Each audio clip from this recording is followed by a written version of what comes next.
Happy Halloween, Daphnator! It's Daphne with part 2 of my Halloween special. I'm gonna keep this short because I have some trick-or-treaters to scare, so here we go! Alright, to kick off Daphne Week, I started with Daphne from Winx Club. I started with the wings first, and I did that by using a projector with the reference photo and tracing it with poster paper. There are 3 separate segments of it that I traced.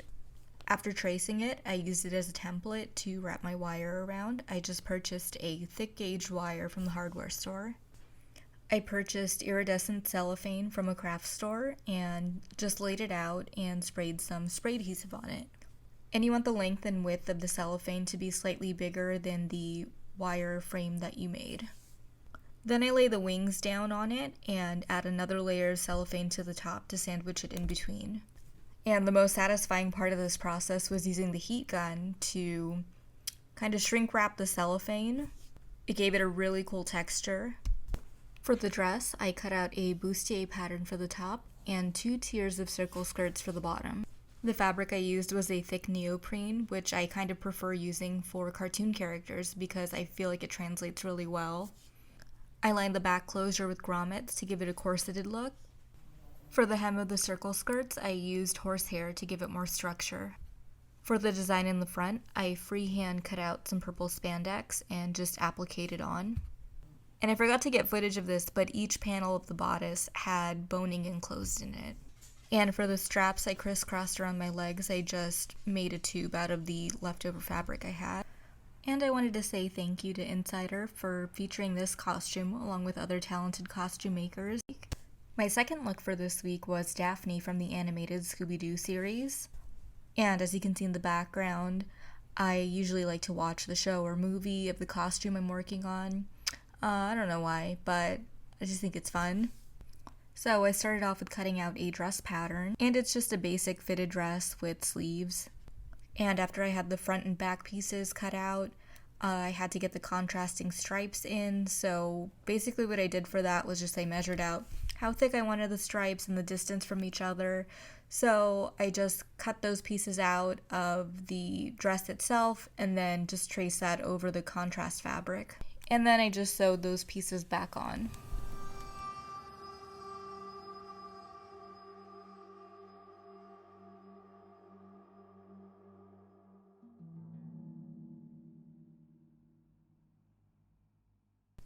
My next Daphne was from Greek mythology, and the story of her was that she turned into a laurel tree to escape Apollo, which I thought was really cool.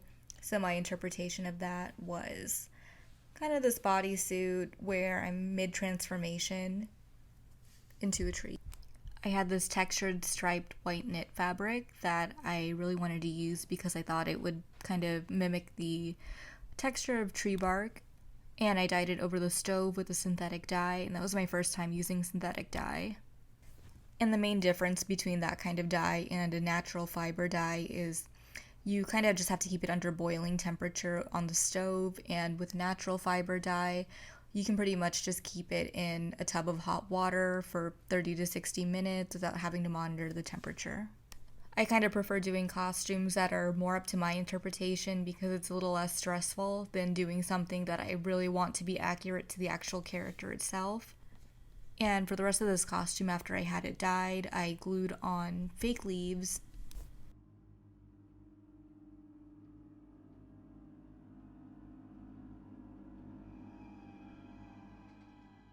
My next Daphne was the iconic Daphne Guinness. And for this look, I just grabbed some stuff I had made in the past, like my boot covers and a cape, and I styled my hair into a bouffant with white streaks. And my next Daphne is Princess Daphne from Dragon's Lair. And if you've ever played this game, oh my god, it is hard. It will eat up all your quarters at the arcade. And Princess Daphne is fabulous. This game is so cool. It's animated by Don Bluth, one of my favorite animators whose work I really admire. I started out this look by draping black knit fabric over my dress form and making a low-cut swimsuit. I did the same with the black chiffon fabric to make the cape. And after constructing the cape, I rhinestoned it. But if I were to ever revisit this look, I think I would just get an already shimmery fabric. And I made the crown out of metallic cardstock.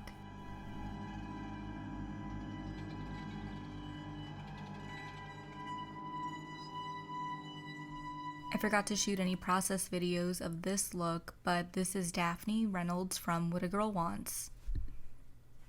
But this is a pretty simple look that I made by just draping it over my dress form and adding chiffon fabric to the neckline.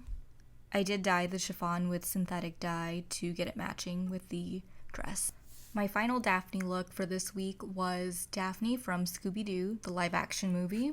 And I had a hard time choosing a look that I wanted to recreate because I absolutely love all of the costumes in the Scooby-Doo live-action series.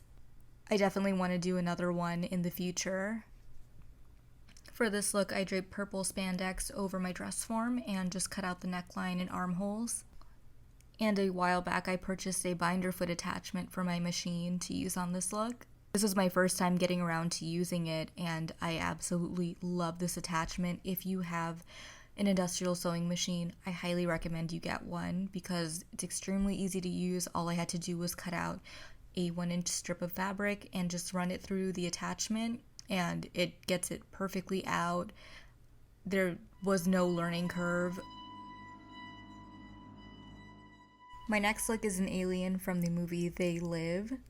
Most of the work for this costume was painting the mask into a grayscale version because I really wanted to see that type of version in this costume. You don't see it too much.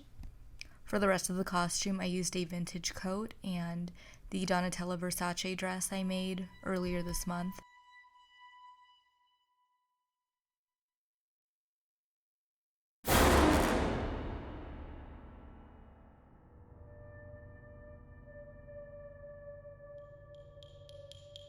My next look was Elle Wood's Playboy Bunny look from Legally Blonde. And for this look, I just used a pink corset I already had. I didn't make this one, but I added the marabou feather trim to the edges. The parts of the costume I did make were the bunny ears and the bikini bottoms.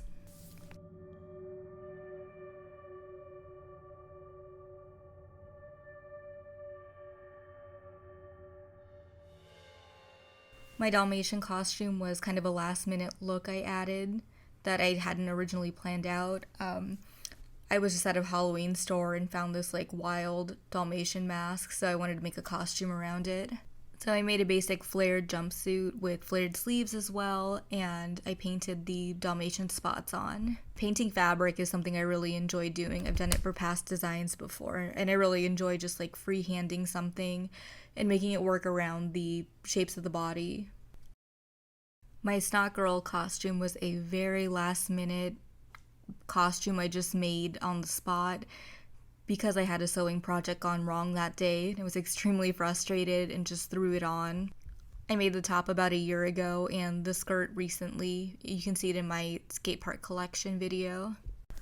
My Marge Simpson costume is one of my absolute favorites. I did this one last year. If you haven't seen this episode, it's the one when Marge gets a Chanel suit at a discount and tries to fit into the country club ladies and just keeps altering it until it just falls apart in the end. I really love that episode. Anyway, so this look is something I altered from last year's look where I just removed the sleeves and made a pair of shorts.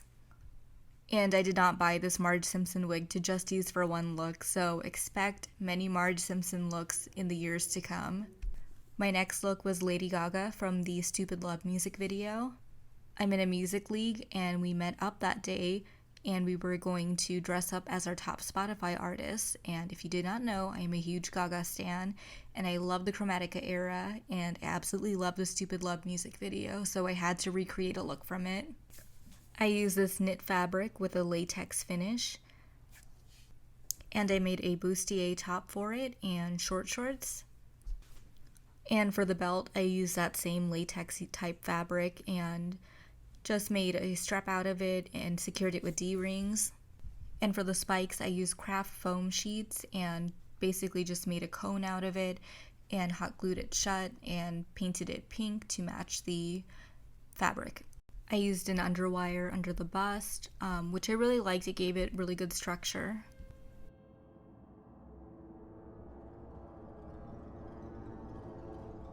My next costume was Tiffany from Bride of Chucky, specifically in the end when she is burnt. I already had a pattern for the top, so I just made that and a long skirt for the bottom. And to distress the dress, I just put it in my fireplace and just got it really dirty. In addition to the fireplace, I used drawing charcoal to just get it really dirty. The really fun part of this costume for me personally was doing the burnt makeup with liquid latex.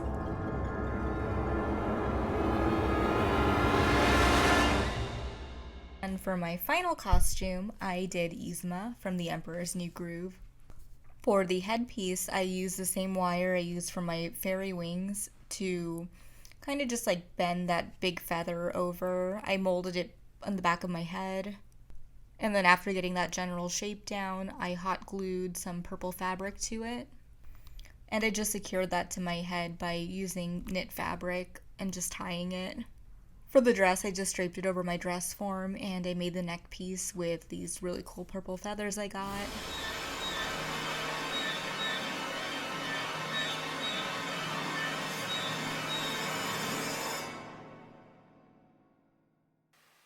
And that was it. I hope you all enjoyed. Be sure to like, comment, and subscribe. And I hope you had a great Halloween. Bye!